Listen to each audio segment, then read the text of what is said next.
Good morning students. अपना समावेशी शिक्षा कर रहे थे। समावेशी शिक्षा की प्रथम यूनिट चल रही थी। आपको पता, तीसरी क्लास से पहले दिन अपने सिलेबस देखा था, दूसरे दिन समावेशी शिक्षा का अर्थ, परिभाषा, उसका महत्व, उसकी विशेषताएं और लाभ हमने किए थे। इसी क्रम में हम आज समावेशी शिक्षा के सिद्धांत करेंगे। तो समावेशी शिक्षा के सिद्धांत से अभिप्राय है कि समावेशी शिक्षा किन किन सिद्धांतों पर कार्य करती है। तो उस संबंध में हम सबसे पहले थोड़ा समावेशी शिक्षा का दर्शन देख लेते हैं और दर्शन की चर्चा कर लेते हैं। ये मैंने आपको पहले बता दिया था कि दर्शन शब्द है जो दृश्य धातु से बना है, जिसका मतलब होता है पीछे देखना।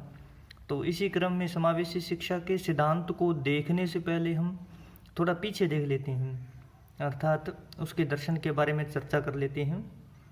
अगर देखा जाए तो समावेशी शिक्षा का जो दर्शन है एक बहुत ही पुरानी विचारधारा है, जो कि वैदिक काल से चली आ रही है। या यूँ कहें, आप जानते हो कि जो इतिहास है वो प्राक इतिहास है और मध्य इतिहास, या उसको आद्य ऐतिहासिक बोलते हैं। और इतिहास का मतलब, प्राक इतिहास का मतलब होता है जो जिसके बारे में हमारे पास लिखित साक्ष्य नहीं है, जो अज्ञात हैं।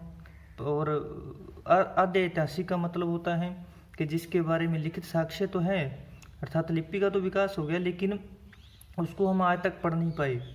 और वर्तमान या इतिहास का मतलब है जिसके बारे में हमारे पास लिखित साक्ष्य उपलब्ध है। तो लिखित साक्ष्य है जो वैदिक काल से हमारे पास उपलब्ध है, ठीक है ना। जब आर्य भारत में आए या आर्य काल आया तब से। तो समावेशी शिक्षा का दर्शन, जब से हमें इतिहास का पता चलता तब से उसका समावेशी शिक्षा का विचारधारा चल रही है। तो समावेशी शिक्षा है उसका दर्शन एक प्राचीन विचारधारा है जो कि वैदिक परंपरा से समाज में प्रचलित थी या प्रचलन में थी, परंतु ये एक सीमित वर्ग के लिए थी। सीमित वर्ग से अभिप्राय यहाँ है कि सिर्फ ब्राह्मण वर्ग के बालक बालिकाओं को शिक्षा दी जाती थी, क्योंकि आप देखते हो कि वैदिक काल में समाज है जो 4 वर्ग में बंटा हुआ था: ब्राह्मण वर्ग, क्षत्रिय वर्ग, वैश्य वर्ग और शूद्र वर्ग। तो उस वक्त वैदिक काल में ज़्यादातर जो पठन पाठन का कार्य ब्राह्मण लोग करते थे, पढ़ने लिखने का कार्य, अनुष्ठान, यज्ञ अनुष्ठान करना, ठीक है ना। तो इस प्रकार के कार्य ब्राह्मण वर्ग के लोग ही करते थे और ब्राह्मण लोगों को ही शिक्षा दी जाती थी। तो ब्राह्मण वर्ग का जो बालक है, बालिका, चाहे वो किसी भी रूप में होता, उसे शिक्षित करने का कार्य किया जाता था।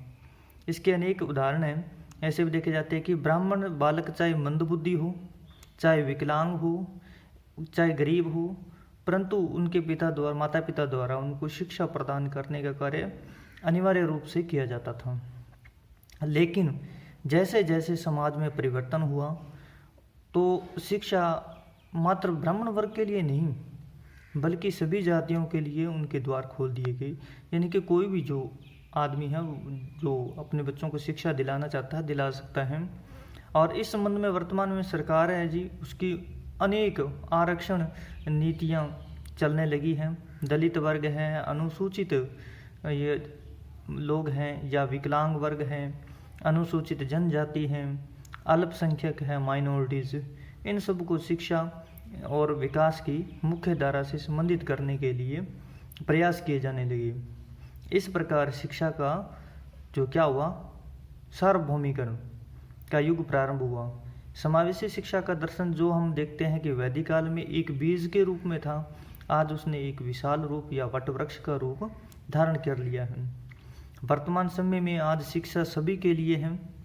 किसी भी बालक, व्यक्ति, बालिका के साथ किसी भी प्रकार का किसी भी प्रकार के को आधार मानकर उसके साथ भेदभाव नहीं किया जाता।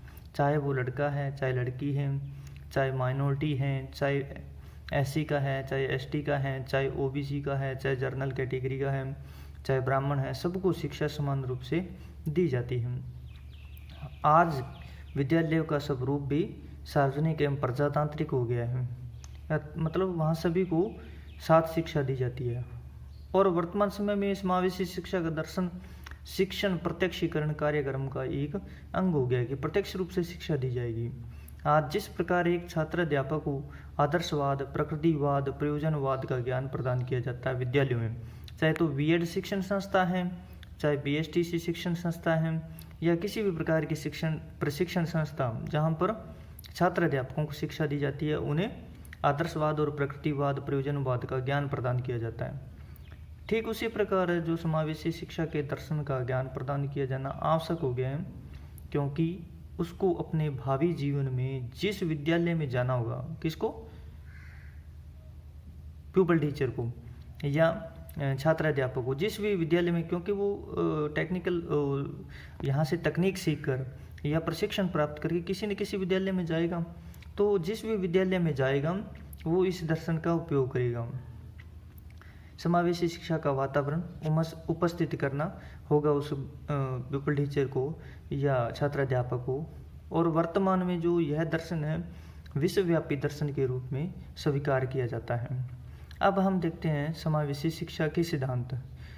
तो समावेशी शिक्षा के दर्शन को समझने के बाद जो फिलॉसफी हमने समझी है, उसके बाद हमें ज्ञात होता है कि प्रत्येक विषय का एक दर्शन होता है, किसी भी रूप में हो चाहे।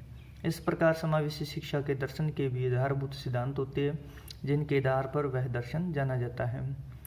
तो ठीक इसी क्रम में हम समावेशी शिक्षा के प्रमुख सिद्धांत को समझेंगे, जो निम्न प्रकार से है। कुल इसके सिद्धांत तो बहुत हैं, लेकिन हम कुछ मुख्य सिद्धांत करेंगे और ज़्यादा से ज़्यादा मैं सिद्धांत इनकी करवाने का प्रयास करूँगा। तो पहला सिद्धांत है सभी के लिए शिक्षा, principle of education, education for all, सभी के लिए शिक्षा। इसके संबंध में यूनिसेफ ने जो एक वर्ल्ड लेवल पर एक संस्था है बच्चों की शिक्षा के लिए या शिक्षा के अधिकारों से संबंधित, उन्होंने भी एक कार्यक्रम चलाया था, जिसके बारे में हम आगे चर्चा करेंगे। एजुकेशन फॉर ऑल, यूनिसेफ का रोल एजुकेशन फॉर ऑल। तो सभी के लिए शिक्षा, देखिए समावेशी शिक्षा के दर्शन के संदर्भ में शिक्षा सभी के लिए होनी चाहिए, ठीक है ना। कोई भी व्यक्ति किसी भी रूप में शिक्षा से वंचित नहीं होना चाहिए, चाहे तो वो लड़का है, चाहे लड़की है, चाहे मतलब एससी का है, एसटी का है, जर्नल का, ओबीसी का है, किसी भी कास्ट से है, ऊंच नीच, लिंग भेदभाव, अपंगता आदि के आधार पर किसी प्रकार का भेदभाव किए बिना सभी के लिए शिक्षा दी जानी चाहिए। जो व्यक्ति शिक्षा प्राप्त नहीं कर पाता, उनके लिए शिक्षा प्रदान करने के लिए क्या समाजसेवी संस्थाएं को आगे आना चाहिए। इस संबंध में प्रौढ़ शिक्षा के माध्यम से उनको शिक्षा प्रदान करनी चाहिए। 1998 में एक कार्यक्रम चलाया था, प्रौढ़ शिक्षा केंद्रों की स्थापना की थी और वॉलेंटियर चुने जाते थे। मैं खुद उस संबंध में वॉलेंटियर रहा हूँ और मैंने अपने गांव के, अपने मोहल्ले के 2 लोगों को साक्षर बनाया था, उनको अक्षर ज्ञान दिया था। आज वो न्यूज़पेपर पढ़ सकते हैं, अखबार पढ़ सकते हैं हिंदी में, और अपने साइन करते हैं और थोड़ा बहुत पढ़ लेते हैं। तो इस संबंध में उन्हें साक्षर करने का प्रयास किया था। तो इस प्रकार से समाजसेवी संस्थाओं को आगे आना चाहिए, प्रौढ़ शिक्षा केंद्रों के माध्यम से उनको शिक्षा प्रदान करनी चाहिए। इससे उनको फ़ायदा क्या होगा, इससे वे शिक्षा के महत्व को समझेंगे, इम्पोर्टेंस ऑफ एजुकेशन, इसको समझेंगे और सभी के लिए शिक्षा कार्यक्रम में अपना योगदान देंगे, क्योंकि वो शिक्षा के महत्व को समझेंगे तभी अपने बच्चों को विद्यालय में भेजेंगे। दूसरा है साथी समूह के साथ विद्यालय में नामांकन, enrolment in school with peer group. साथी समूह के साथ शिक्षा प्राप्त करने का प्रत्येक बालक एवं बालिका को अधिकार होगा। इसके लिए 100% नामांकन के लक्ष्य को प्राप्त करने का प्रयास किया जाएगा, क्योंकि आप देखते हो गली मोहल्ले में जो बच्चे साथ साथ खेलते हैं उनमें एक विशेष आत्मीयता की भावना या प्रेम भावना का विकास होता है, और वो चाहते हैं कि शिक्षा प्राप्त भी करे तो वो उनके साथ ही विद्यालय में जाए। तो अगर 100% लक्ष्य, नामांकन का लक्ष्य प्राप्त करना है तो उन साथी समूह के साथ विद्यालय में नामांकन किया जाना चाहिए। विशेष रूप से असक्षम बालक, अपवंचित एवं पिछड़े वर्ग के बालकों एवं बालिकाओं का विद्यालय में नामांकन कराना इस दर्शन का प्रमुख सिद्धांत है। जो अभिभावक जागरूक हैं वे शिक्षा के महत्व को समझते हैं, जिसके परिणाम स्वरूप उनका नामांकन हो जाता है। परंतु जो अभिभावक इसके बारे में जागरूक नहीं है, उनको जागरूक किया जाए जिसे वे अपने बालक बालिकाओं को विद्यालय में नामांकित करा सकें। अर्थात साथी समूह में बच्चे ज़्यादा शिक्षा की तरफ ध्यान देंगे या पढ़ाई की तरफ ज़्यादा आकर्षित होंगे। अतः बालकों का जो स्कूल में नामांकन है वो उनके पीयर ग्रुप या साथी समूह के साथ किया जाना चाहिए। तीसरा जो सिद्धांत है वो गुणवत्तापूर्ण शिक्षा व्यवस्था है। Qualitative education system. गुणवत्तापूर्ण शिक्षा व्यवस्था समावेशी शिक्षा के दर्शन का प्रमुख आधार है। यानी कि क्वालिटेटिव एजुकेशन होनी चाहिए, तभी तो बच्चों में एक क्यूरियोसिटी या उत्सुकता पैदा होगी शिक्षा के प्रति। उन्हें मोटिवेट किया जाना चाहिए, उन्हें हर प्रकार की सुविधाएं दी जानी चाहिए। प्रत्येक बालक को विद्यालय में प्रभावी शिक्षण अधिगम प्रतिक्रियाओं को विकसित करने वाले पाठ्यक्रम सहगामी क्रियाएं होनी चाहिए। यानी कि को करिकुलर एक्टिविटी होनी चाहिए। ऐसा नहीं कि बच्चों को सुबह से लेकर शाम तक पढ़ाया जाना चाहिए विद्यालय या शिक्षण संस्थाओं में, उनके साथ साथ को करिकुलर एक्टिविटी होनी चाहिए। यानी कि पाठ्य सहगामी क्रियाएं जैसे गेम्स करवाना, ठीक है ना, और उन्हें उनकी रुचि के अनुसार कार्यक्रम करवाए जाने चाहिए। जो बच्चा पढ़ाई में अव्वल है उन्हें एक्स्ट्रा किताबें दी जानी चाहिए, लाइब्रेरी की व्यवस्था होनी चाहिए। तो ये सब कार्यक्रम करवाए जाने चाहिए ताकि गुणवत्तापूर्ण शिक्षा प्राप्त की जा सके। प्रत्येक बालक को विद्यालय में प्रभावी शिक्षण अधिगम प्रक्रिया प्रतिभाओं को विकसित करने वाली पाठ्यक्रम सहगामी क्रियाएं होनी चाहिए।